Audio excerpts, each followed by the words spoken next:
Have you doing a lot of interviews? Yeah, well, I just had loads in LA, and it just got to me a bit. I needed a few days off. Do you want a ciggy? No, thanks. Okay. Excuse the box, but my Walkman is in the repair shop, and That's all right. I had to borrow my wife's box. It's ancient, but whatever. I guess the first thing, to get it out of the way so we can get into something more interesting is, I guess, just so we can get an answer from you, like, what made you decide to do a solo record as opposed to another Love and Rockets one? We've been working together for 5 years, and time for a break again. And working in a band situation has its advantages, in as much as you bounce off each other and you can get different ideas and develop through that. But also then it gets to a stage where there is always a degree of compromise within a group setup, because musical tastes differ to a degree. So I haven't got that now. With this particular record, it's like a situation where you can completely make all the decisions and choose for yourself what you want to do. It's completely you. Mm-hmm. Well, in terms of like the songwriting and just the direction, it always seems in Love and Rockets to me that it's like a controlled tension between you and David in terms of that. And it's exactly what it is. So is this like one element to that, or did you try something totally different? No, it was just, to me, it was a continuation of making songs, but doing exactly what I wanted to do, and the whole thing was sounding exactly how I wanted to see it, how I wanted it to sound, sorry. That's the freedom that you have if you're doing a so-called solo thing. Right. So that's precisely why I wanted to do it, and I know that's the same with David as well. Yeah, I interviewed him last year, and he said something that I was wondering what had happened with it. When I saw you played at Roseland 2 years ago, you did a song called, I think it was Wake Up, something like that, and he had said that this was like, I guess, over about a year and a half ago, that you were going to put out an EP of material like that. Yeah. And I was kind of wondering if that didn't happen, like did some of that stuff end up on your record? And No, his record? No, it's that's still to be released. There are sort of 5 tracks on this EP. Basically, it's a style of music that was very different to the last Love and Rockets album. Right. And we were reacting against ourselves while making that album. I got really sick of the heaviness of the whole thing. Mm-hmm. I wanted to lighten up and do something that was a bit strange and eccentric, totally off the wall, and it ended up in this swing music. So basically we had 4 or 5 tracks that didn't go onto the album because they were such different style, and they didn't complement what was on the album either, because they were a very specific style. So now they've all gone on, they're all on this EP that is in the vault sort of thing, waiting to be released. It's all finished and ready to go. One thing that surprised me about the record was that I was expecting something that was a little more acoustic, maybe. It was a kind of, but I did notice some stuff on it that reminded me of like Tones on Tail, like almost like the jazzy stuff, like it's very much like Lions or Happiness, or that kind of syncopation. It is. To me, it's a continuation of Tones on Tail, really. Because I could have really called that a solo thing, but I didn't feel comfortable with that at the time. I mean, I did write the stuff on that as far as the words went, and the vocal melodies and the lovely music, but I didn't feel comfortable with at that time. I suppose my sort of musical politics has sort of changed. I feel comfortable calling it a solo thing now, because I'm basically just acknowledging the amount of effort that I put into something, which is a lot. And that's the same sort of thing. Oh, that's great. Sorry to interrupt. That's great. Thanks very much. Sure. So, what you mentioned that, did you have a lot of input on that Tones on Tail compilation that just came out? In what respect? Like picking the tracks, or did you have? We had one before, which was called Night Music. Right. And basically it was that, but with other oddments. I mean, I felt that the best stuff was on Night Music, but they wanted a different compilation again for this. So it was a matter of thrashing through the different tracks. It seems mostly the same except for performance, which wasn't on Night Music. Yeah, it is. Yeah. It is basically the same, but they wanted a re-release. And they wanted some sort of difference so that it was different from the other one. But that really is just a case of the record company putting out back catalogue material. So I wasn't obviously adverse to that, because it's all music going out there to the public, so great. It's good that it was used in the first place. This song Coming Down, you have like the 2 versions of it. I was wondering, is that something, like you did that also with Mirror People and All My Mind, like the 2 different versions. Is there something when you're writing a song that you can't decide, or you're interested in seeing a both song on sides different of the coin. speeds? Yeah. I mean, originally coming down was the fast version. I recorded it and it didn't sound right. It sounded too much like 1950s rock and roll band in a club somewhere, and it didn't sound anything different from that. So I had to scrap it. But I knew there was a good song in there somewhere. I thought there's something here. Then completely reworked it, turned it upside down, and came up with the slow version. Recorded that, mixed it, and that. I mean, it's one of my favourite tracks on the album. I'm very pleased with the way that one turned out. It was one of those moments. But then I thought it was still valid to do the fast version. So I reworked it and basically just took the bass guitar out. There was a bass riff just doing the 12 bar, and it sounded bland, and that was what was screwing it up. Plus I got a better guitar sound. I used one of those very small amps that you can buy. They're about this big, Like about a pig nose? size. No, much smaller than Even that. smaller. No, it's like a little bit bigger than that. They're just like Really? little amps you can have with a little battery. But the sound on them is great. It's a real sort of boxy sound. And you can record off that? Yeah, just stick a mic onto it.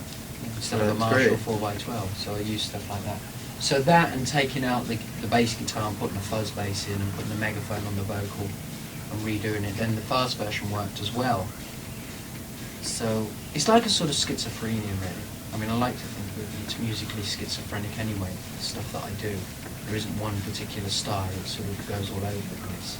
And I like to do that. Yeah, and noticing too what you mentioned about doing this guitar technique. I was going to ask you how you see your evolution as a guitar player, because it seems like you've gone through some. I don't really think Yeah. about guitars. You don't? No, not at all. I think about songs.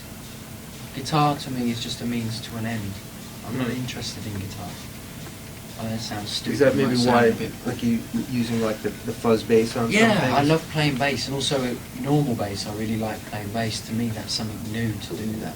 And I get very bored with guitar as in playing it like that, as a particular sound. I always try and find other instruments to play if I can. So I suppose it's because I've been playing guitar for about 10 years. So.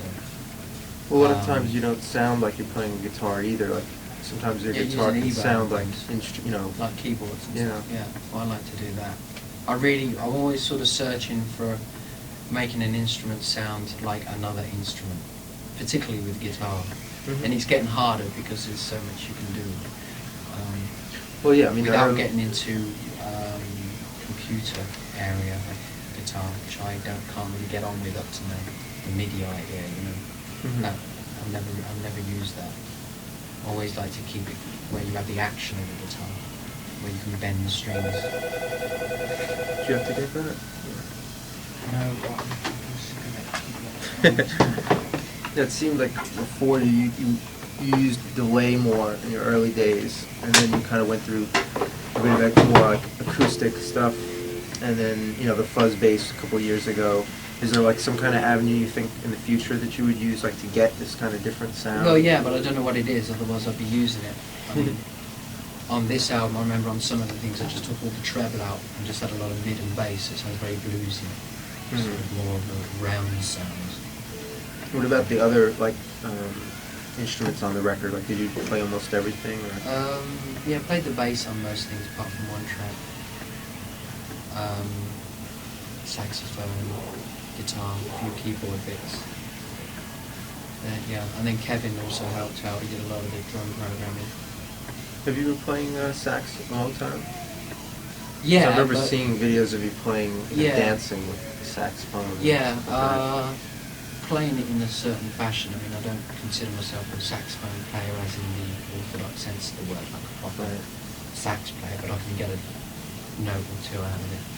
I like to keep naive with it. So that thing I've still just quit. unplugged the damn thing. It's still working.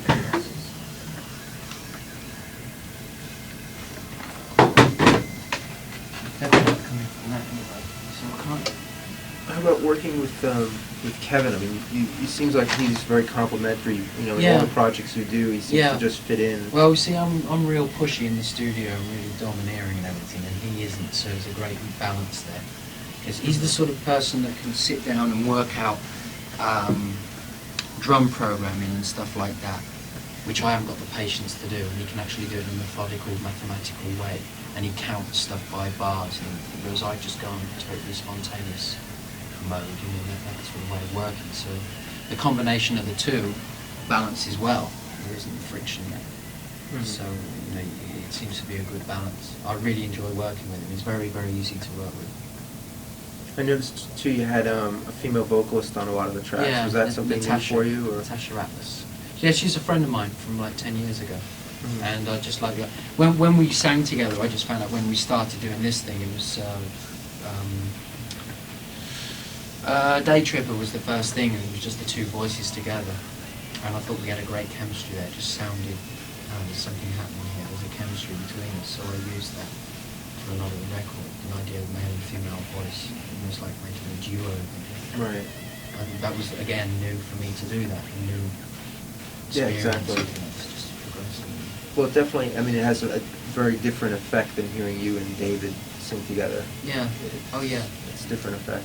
Definitely, yeah. And again, see, I needed that change. I wanted to get away from that sound. Mm-hmm. It's just, to me, it's just the continuation of making music and using whatever is around to do so. What do you think about what you do, like if you played live? Or do you have any plans to bring do this well, live? I don't want to or? do a rock and roll gig. I want to do something very different, something like alternative cabaret or something.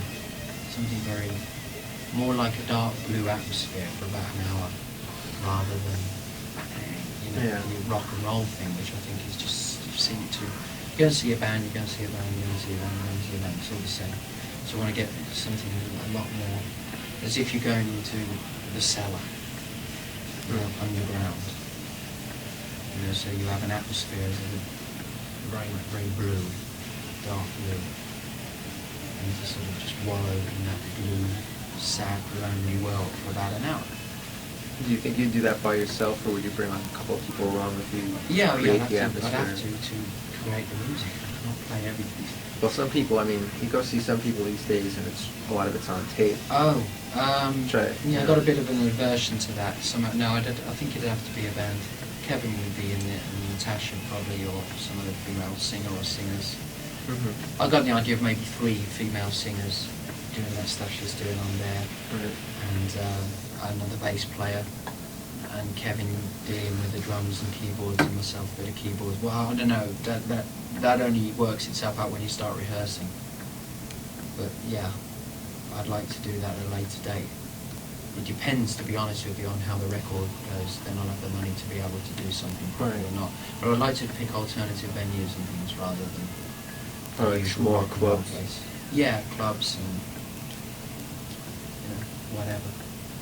Do you think that would like come before or after like doing something else with Love and Rockets? Before, yeah, if at all, depends how things go. I just don't know. I'm concentrating on just the music and making good videos at the moment.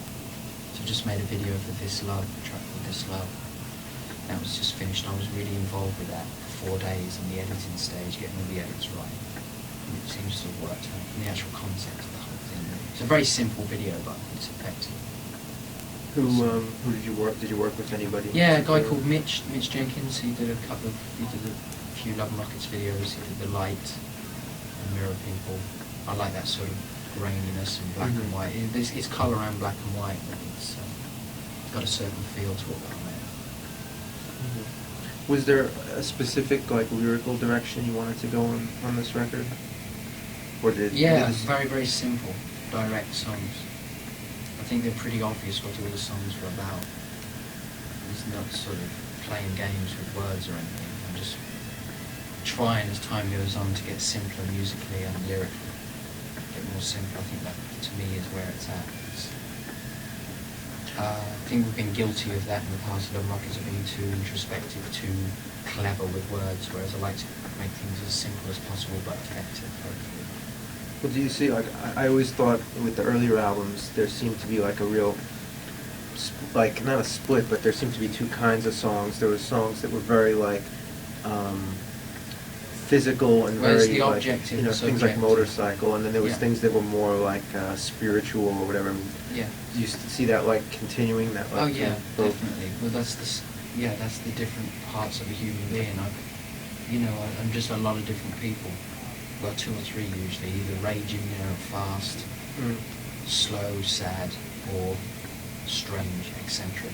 There seem to be the three categories that are working. So I don't really think about it much, but I'm just in different moods, different times, and that's what comes out. What else did I say? Yeah, what did you, I mean, just for the record, what did you think of David's album? It left me cold.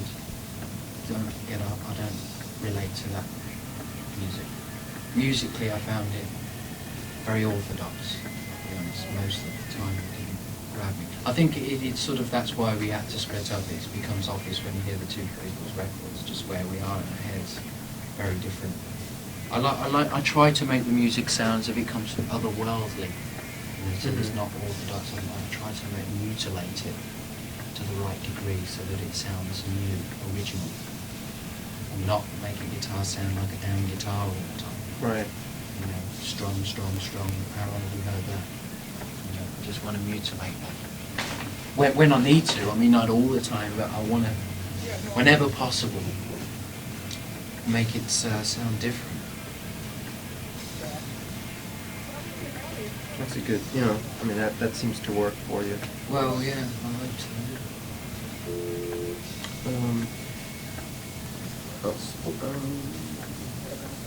Yeah, I guess like another big thing that I think a lot of people are curious about is, you know, you had a lot of fans at a certain level for a long time, and then with the last album, it was suddenly like, you know, people, you know, like, I don't know, I felt pretty shocked, you know, listening to you for 7 years or something, and then walking into like the bar around the corner from my house, you know, neighborhood bar, and, you know, seeing you on the jukebox. It was just like, you know, a bit of a shock. And I was wondering, you know, if that was something you found bizarre, that No, you know, because really to us hit- it was, we're outsiders, we don't live in America. So it hasn't changed for us. I don't consider Love Rockets or anything has been a big thing. It's like a commercial venture. It doesn't really, I mean, obviously it has been because we had a hit, like commercial hit last year and things. But to us it was a very gradual thing anyway. So it wasn't suddenly from obscurity to being acknowledged. But I will say one thing, I'm not adverse to that at all. I'll say it's about fucking time.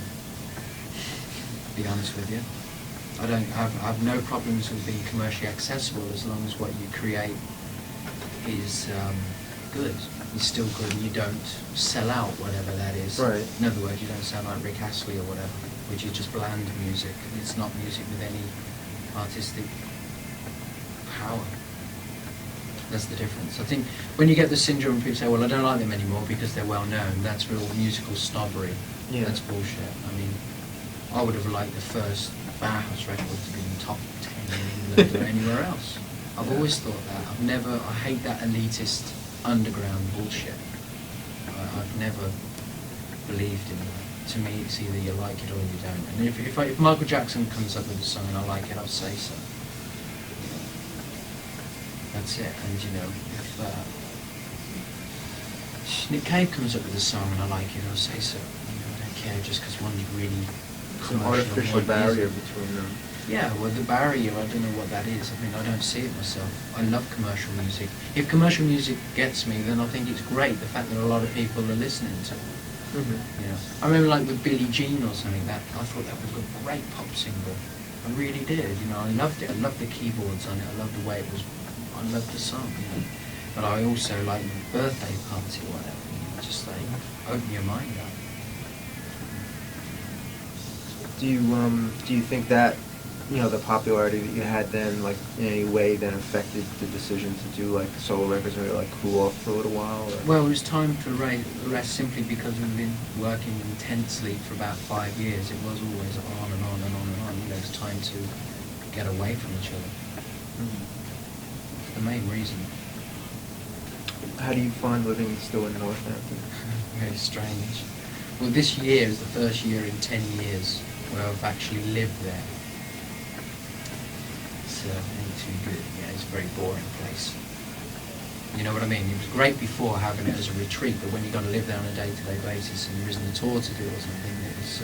Not stimulating for you? No. I mean, I like riding motorcycles and stuff, and I can do that then. So there's that. I had to get out of town, get abroad, or London at least. Do you think you'll always, like, you know, keep that as a home I don't base? know. I'm thinking of moving at this moment, actually.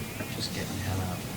Because it's nice as a base. I've got a place there that if I can afford to, I'll keep. And then get somewhere else in London or something like that if I have the money to do so. We'll see. What kind of reaction do you get over there now? I mean, like, I know it always seemed to me, you know, really weird that, like, the popularity kept increasing here, or people kept, yeah, you know, no, and nothing it at just all. seemed to, No, like, well, I think yeah. I'll put it in a nutshell, really. It's like, So Alive sold under 300 copies in the UK. So that sort of tells you what we're like, how popular we are in England. But I don't mind that at all. That's great, living in a country where you're not known is fine by me. It's so great. Do you have any, like, theories as to why that, you know, why it Oh might be? yeah, we never play there live. That's the way. That could that's do the it. reason. We haven't had the time because we were playing over here because there was more demand right back from 5 years ago. Yeah, I mean, yeah, you're right. Even when the first couple of Rockets singles came out, it didn't seem like over there. No, it's like Ball of Confusion years back, 5 years ago. Was a hit in Canada and a club hit in America. Yeah. In England, they did play it, and it was a hit of sorts, but nobody knew who Love Rockets were. They didn't make the connection at all. They weren't interested in doing so. So, just one of those things, you know. Very strange. We're not liked in England, really. I mean, the press dislike us. Yeah, I know that. Mind you, who don't they like? We do like. You say, you know, it doesn't seem like the success you've got here really has affected you one way or another. You don't really seem to care about it. Well, we just, No. yeah, just simply because it's like when you get money or something in this country, if I've got a $20 bill in my pocket, it's monopoly money to me. It doesn't feel like real money because I'm English, see what I mean? It's English Mhm. money, you understand? Yeah. It's just not quite real. But that's great, it's healthy because it keeps your feet on the ground. I was going to say, I mean, do you find it strange, or, I mean, how do you feel about the fact that, for example, like Bauhaus has still remained even, they're more popular now here than they ever were? Yeah. I mean, does that, like, That's great. weird you out, or do you feel, like, good about it? I feel great about it. I think it's good because it proves that the real thing is showing through and the real thing will always last. And when we were firing on all fours in that group, we were very good. We could be very pretentious as a band. There are some bits that are real bullshit. But that's the whole part of life anyway. I mean, nothing's perfect. You get the good and the bad. But I'm still very proud of the good moments in that band. Like, just for example, like, what stuff do you really still Well, like? I think Bella worked real well, and I think Double Dare was a great track. Just as two, just off the top of my head. Swing the Heartache, I like that track. You know, I don't really listen to Bauhaus stuff anymore. I mean, I don't listen to it once it was recorded then. It's all in the past. As soon as it's recorded, that's it. But there were good moments, you know, there were good musical moments. Yeah. Did you think that, it seemed to me the last Bauhaus album, there was some elements on it that seemed to carry over into even Love and Rockets, Yeah, that's and right. then even out to your solo record? Yeah. Well, I mean, on the last one I was involved. I wrote like 4 or 5 or 6 of the tracks on that. There's a lot of stuff, I had a lot of involvement with it. Sorry, I just need a coat. Yeah, I mean, So it was, that was the beginning of Love and Rockets anyway, really, because that was Peter was ill.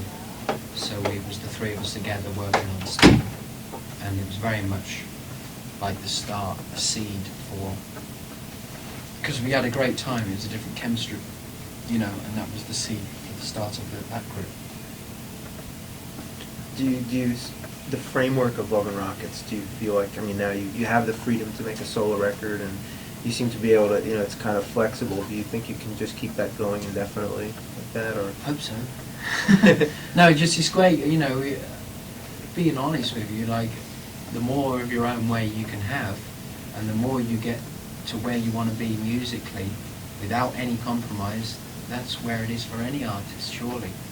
So if it's a case, for example, that this record happens to be successful to a degree, that will really make me happy, because then I can carry on doing it, carry on making music using different people and choosing my own time when to do it and crafting it in a certain way.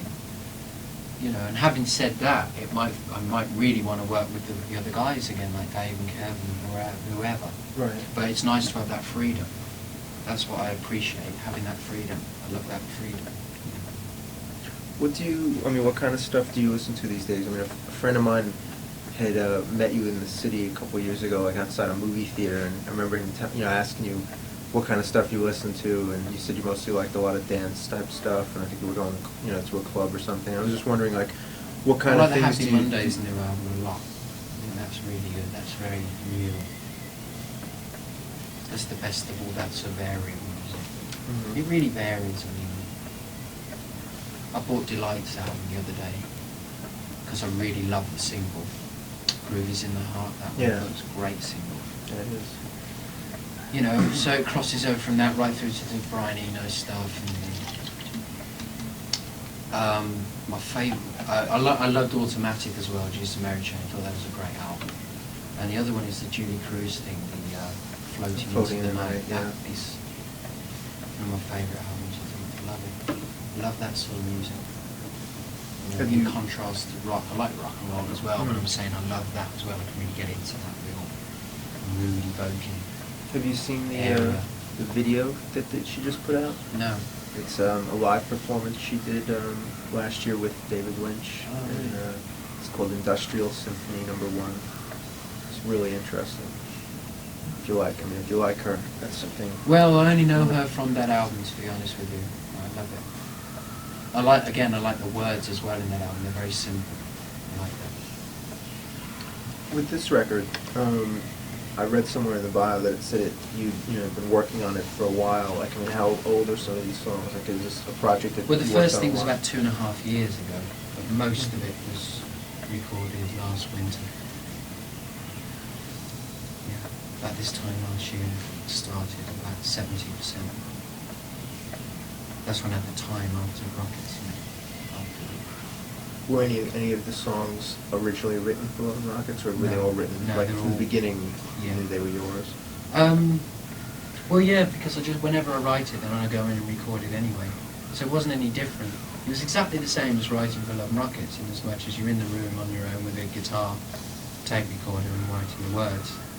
The only difference was I didn't have a band to take those songs to. I had to work out the next stage myself as well, with some help from Kevin at the last minute. That was the only difference. It's not within Love and Rockets. It was always very personal from the start. You write the song and then you give it to the group, and then they just play on that number, and vice versa. How important to you as a solo artist is like the visual aspect of things? Because I mean, Love and Rockets and even Bounce before that seemed very concerned with visuals.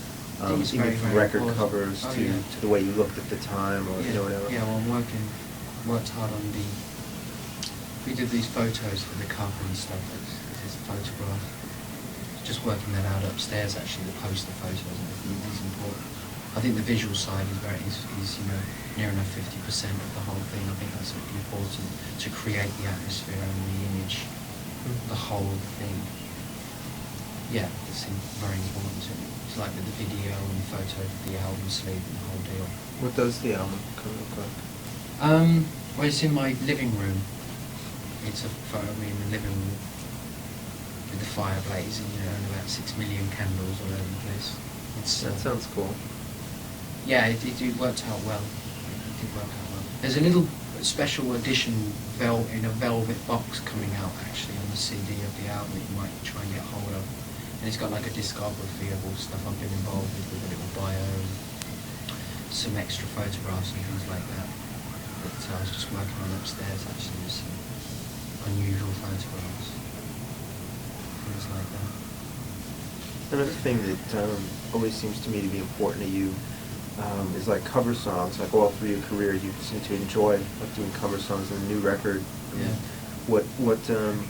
What made you choose these songs? I just love the songs. I like sad, lonely songs. I really like them. Me and My Shadow. It's great. I just had a Peggy Lee version of that on the radio. It just acoustic piano with a double bass and her singing right up front. Really sad, slow, and lonely. It was wonderful. So just have to do a version. I could relate to that. I mean, only two songs I can relate to the lyric. It's just like right up my street, as they say, that type of thing. So no other reason than that. Thinking I could do a valid version.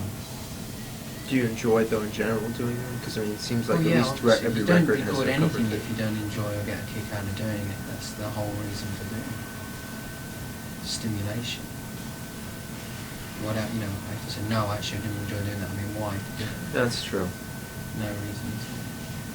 You know, some people, I think, just do covers for more aimless reasons, though, and not even just because they like it, but Right, just so they can sell it. so they can Yeah, sell that- it, or even just because it's familiar to them, and you know, they think, well, why not? Oh, you know? right. No. You've got to believe in the song. I mean, I also find it's very important to me to really work on it as well, so that it doesn't sound like a copy of the original. Because that, to me, has been real mercenary. If you Mhm. say, oh, I'll do that because I can do it, and I'll copy the original, so it's bound to sell so many. I hate that. I really hate people that do that. It's got to be substantially. I really, even when I'm doing covers, I work on how they sound. On the Day Tripper, it doesn't sound like the Beatles at all. I mean, the riff is there, but the approach is very different, Yeah. and that is important to me to do that. Your in the bio, they also said that you were having some like problems with your marriage and stuff. And I was We just- don't exist. I was just wondering if that had an effect on the record. You know? It's the whole record, yeah. It's a lot to do with it. It's definitely had an effect on me. That was what... Or they'll see something or hear something else, and that'll influence them rather That's than something bullshit from to me. themselves. I can't relate to that when they read something. That's crap. Because you're not feeling it. You're relating to somebody else. To me, it's got to come from you feeling that inside you. I hate people. I really don't agree with that. Oh, they read this little book and it inspires them and they go, right, that's a load of bollocks. I really don't, you see, fundamentally I don't believe it because they're faking it, because they're conjuring up a story rather than actually feeling it. And good songs come from when you really feel something. So it's got to come from your personal experience. Or even, I mean, there is one track on the record which is Candy Darling, which is about the Andy Warhol character. I don't know if you're familiar. There was this guy who's a transvestite who died when he was about 25 of cancer. Mhm. He was this beautiful bloke. I mean, he looked like, he looked like a beautiful woman. He was actually a guy. He's called, Right. his nickname or his name was Candy Darling. So that is one instance where I've actually, the inspiration behind that was, I saw some footage of this guy some years back and it fascinated me. So I suppose in a way that isn't a personal experience, but that song is just about how I perceived that person. I sort of felt for that person somehow. There's a sort of connection there. I think they were very lonely, very isolated. Being a guy and looking the way he did, I mean, he really looked like a beautiful woman, and it must have been very odd. So that's the one instance I can ever think of where it's not actually a personal thing, that is an observation on another human being. But it's something that had a big effect on me, just that individual. But it's, I mean, still, like you say, it's an observation of something. It's not really like relating what you've seen. Well, that so is, to yeah, speak. it's an more like- observation on that person's, how I felt they were as a person. Because with that person, I felt that he was sort of steeped in self-love through his physical beauty, but within that, he couldn't really sort of fall in love with anybody else, and in that was quite a sad loneliness as well. Mhm. It's a very romantic imagery, I don't deny it. I mean, it's real total romance, really. I'm just flirting heavily with romance here. You know, I don't presume to be doing anything else. That's something that is of interest. I mean, the album, I feel, is a very, very romantic record. It's not Mhm. really necessarily realistic at all. It's a fantasy land, which romance is. It's something that we allow ourselves to flirt with. And I do like flirting with that word, you know. Speaking, this reminds me. I was wondering one thing too. Do you ever, like, I think I saw you last year at the Ritz, and you came out in one song with a dress on, and then Wake up. yeah, and then before in Bauhaus when you wore like very androgynous clothing at times, and different juxtapositions of things like feathers and leather or Yeah. mesh and that sort. I was wondering if you like if it interests you to, Just to like shock dressing people's up. perceptions or Yeah, just like definitely. Yeah, doing it what they does. don't expect or. Well, I don't really. The attitude of a guy who's got to be 6'4", he's got to be muscle bound like Rambo, and a woman's got to have blonde hair and big tits, and all that stuff. I like to.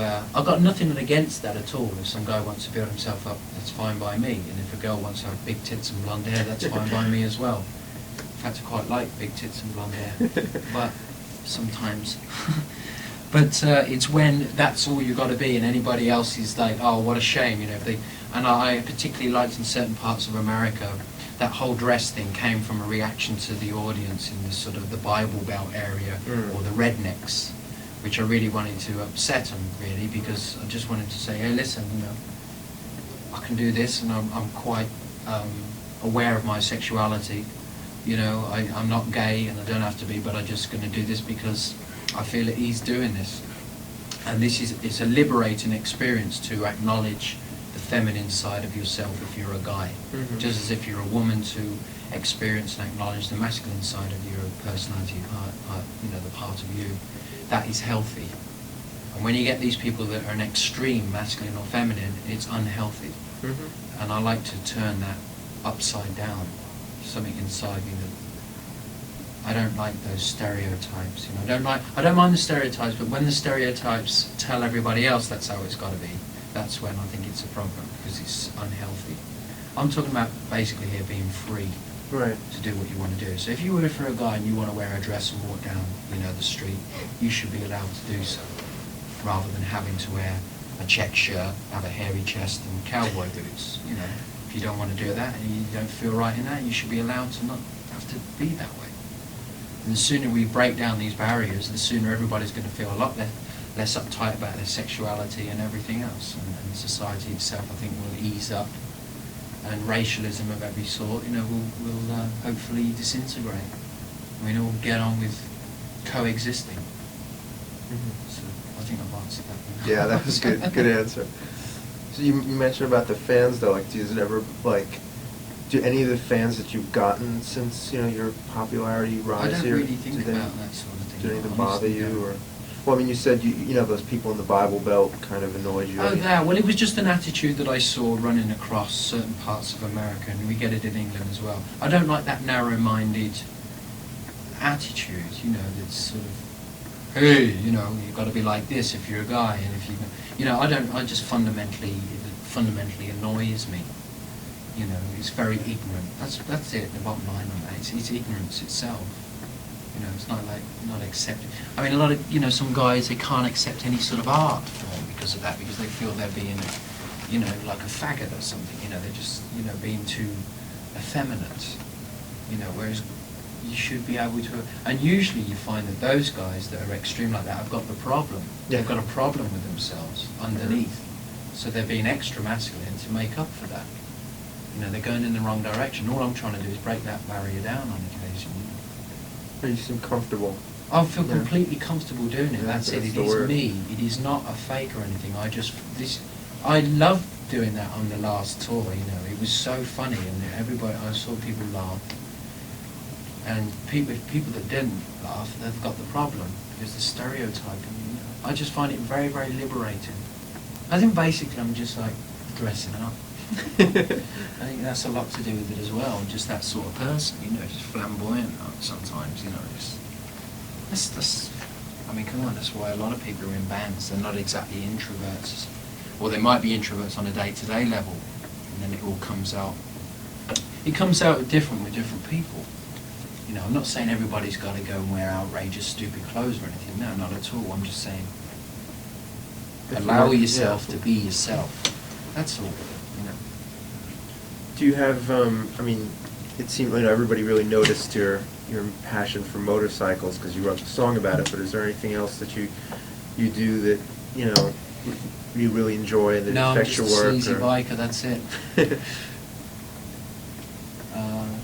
That is the main thing of mine, yeah. That and music, and is there anything else I enjoy? Well, I mean, that like influences you as much as a person. I mean, it seems like music Women. and your motorcycles. Yeah. Sex. I like sex a lot. Very sexual person. That obviously affects your Well, writing. it makes me write music. Yeah, I think that again is a very fundamental thing with rock and roll, if you like, or any art form. I mean, if you listen to Brian Eno's ambient albums, they're beautiful, very sexual. You know, to me anyway, it's very beautiful. There's a difference though between love and lust. There's two areas there that sometimes cross. I think it's great if you can have both, and it's a crossover where you have the both within a relationship, say, that you've got. there's lust there and love. That's the ultimate for me, you know, when the two combine. You know, but often it's the case that it leans towards one or the other, which is a shame, you know. But if you get that balance, it's something that I'm sort of looking for. Well, I think So Alive really expressed that Yeah, the well, that best. is, yeah, right. That's a very little lust pithy, song, that one is.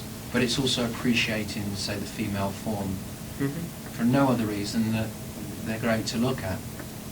That's why we stuck the legs on there. I mean, we didn't have personalities on it, but it was just us saying, look, we like the look. What's wrong with some beautiful pair of legs there, you know, or 4 pairs of legs. Right. Whatever. It was just, we just went with the obvious thing on there. But try to make it tasteful, and not the cliche thing of, oh, you know, the girls having a relationship with somebody in the band, that corny thing that videos do. Yeah. We didn't want that. So that's why we never saw a character, we never saw a face, we just saw the beautiful legs. And that's it, yeah, that's what So Alive is. It's that appreciation of the female form, if you like. Have you ever had any experiences running into people, like women who find that offensive? Because that's none something at all, no. But if I do, I've got no problem. I've got a very strong argument for that. You know, they've definitely got to hang up if they can't accept that. And you usually find that it would be a woman that hasn't got nice legs that would argue against it anyway. To be honest with you. You know, Yeah. That is how it is. You know, that's it. They're the ones that seem to get hung up about it because. And it goes both ways. I mean, women, if they see a good-looking guy, you know, I mean, why shouldn't, you know, Elvis Presley, right, there you go. You know, what's wrong with that? It's there, it exists. You can't shun away from it. You know, it's like the whole Catholic thing about sex is bad and everything. That can really screw you up. Because the fact is, it's there. If it's there, you've got to get it out your system. You've got to face it. You've got to face these things in order to progress. You know, and then probably one day the human race won't be so sexually motivated. It will presumably progress onto another level, whereas sex is just a base thing and it will become a more spiritual love. But while we're at that stage spiritually, I think we should go for it and be it. Mm-hmm. Rather, the unhealthy thing is when you suppress your sexuality, if you are a sexual person. If you suppress, that's when you, to me, you get perversions. That's when the whole thing gets perverted. You know, into things like sadomasochism and stuff like that. Because Which someone again, hasn't, you know, I'm not felt going to say free. is, yeah, so it comes out in a weird way later on. If somebody is suppressed sexually, you know, it can come out in a strange way. There again, I'm not saying that even that is a perversion. It's like one man's meat is another man's poison. Excuse me. So, is there anything else, any other plans you have outside of just, you know, promoting the record? And, No, it you just know? sort of goes on a day-to-day thing. I mean, my thoughts at the moment are I feel like I should start working again. I mean, this has been finished for a few months now, and it's time to start another chapter. Something's in there. I mean, to be honest, as a musician, I'm always waiting for the next song. It's both a trap and a good thing as well, but it is. There's nothing that really, once you've started doing that, that gives you that high. Being creative is a great buzz. You know, when you actually get the finished product, it's a great feeling. When you So write it's sort of songs, preoccupied with when you write songs, like I don't know, I always imagine that you would come up with something rather quickly, just from the way that I imagine your songs, like as opposed to someone who sits there and you know, within endlessly so works many on hours. something. Yeah, I don't work on it for days and days if possible. I like to be spontaneous because I think that's Yeah. where real art comes from. It flows through you. But the thing that bugs me, that I have a problem with, is the waiting process for that moment. You know, because I could sit behind there and write some words, Right. but it'd be the corniest thing you've ever heard. It's waiting for the time when it's not corny and when it's actually got something, you know, worthwhile. They're the times, and a lot of the time it's a waiting process. It don't well, for me, it don't happen every day. It happens quite rarely. So when it does happen, I really grab it, but it's can be very rare. So you end up writing then less songs, but the ones you do write Yeah. are more quality as opposed to writing all the time and throwing out most all of the it. time at all. I haven't written actually for 5 months anything that I'm pleased with. Mhm. 5 months is a long time. You know, but then hopefully I might go through a stage and I'll write 3 in a week. It just goes like that. Or I might not do anything again, I don't know. I mean, it gets more difficult to come up with something original because I'm pretty obsessed with trying to be original in my own way, or original in my eyes anyway. I mean, reality is relevant to me. To be original is always something, it's got to be, otherwise I chuck it out. So that does take a lot of sort of mental effort on occasion, you know, to really work something so it's original in my eyes. Do you plan it all? I mean, I know you said before you don't really plan a direction, but like just burn off pure emotion. It's just what happens in my, whatever's going on in my life personally comes out in songs. Have you ever thought that, like, being that you said before, you know, a lot of the records you said that you're listening to, like, are more, you know, non-guitar based drums type records? Well, I wasn't then. I mean, like the Julie Cruz thing, I'd heard that after I'd recorded this stuff. It was just a coincidence that that seemed to be on the same wavelength that I was on. I mean, do you ever think, like, I mean, in the future that you'd go try to do something that's not like the traditional, you know, more guitar-based drums format, like something just with, you know, like a dance record or something? Yeah. Or I might go home and buy one of those MIDI things maybe where you can get a guitar to sound like a piano or something, you know, whatever, anything, but having the action of a guitar, like, you know, like the neck of a guitar. Yeah, anything, just trying to break down the boundaries, you know, of musical sound. Definitely. Yeah, always just trying to look for, never satisfied, you know, that's part of the process. Do you listen to your, you know, records after you finish them? Like, do you still listen not to for them? some time, not for a few years or whatever. Do you get, like, ever get bored of playing certain songs, or? Yeah. Oh yeah. On a tour situation, definitely. Because, I mean, the last Northern Rockets tour was... It was too long. It was about 3 months too long. The first 7 weeks, it was great fun, and then we blew it. We played for too long. We should have just kept to that first 7 weeks. It would have been, we really should have done that. You live and learn, you know. Yeah. Because, I mean, I was wondering, I mean, every time I've seen you play, I guess the last 4 years, you've done, like, you know, a lot of the same songs, like the 10-minute, 15-minute versions of Seventh Dream and stuff like that. Oh yeah, well, we did actually finish doing that every night, you know. No, that's one song we really could get into. It's funny because we liked that for about 3 or 4 years, and we didn't play it on the last tour. I think we stopped it on the last one. But yeah, I know what you mean. No, they were just, that was one of those songs that always seemed to sound good live. That's why we played it. I mean, we wouldn't play it for any other reason. You know, if we got bored with it, we'd stop it. I just thought of something that I hadn't thought of before that I was curious of. Like how you said that song always seems to work really good live. I like that song live better than I liked it on the record. Yeah, so do I. Or like, do you find that some songs you don't pull off as well live? Well, as So on Alive record? is a good example of that. It never seemed to sound quite right live. Well, I was going to say, No New Tale to Tell, for some Yeah. reason to me, Yeah. there was a certain groove on the Yeah. record that, I don't know what it was that didn't capture it live. Right. I mean, the vocals sounded good, but this... Yeah, I know what you mean. I know what you mean. That Yeah. was said about that track. There were good and bad nights with that number, but it was one of those. Yeah, that's true. That's how it goes. You know, it's just a weird thing. Are we near enough done here? Because I'll tell you why. Yeah, sure. I haven't eaten all day and I'm real hungry. You should go eat. I've got to do some FIFO stuff on it. I just want to get something to eat, otherwise I'm going to fall down. No, that's no problem at all.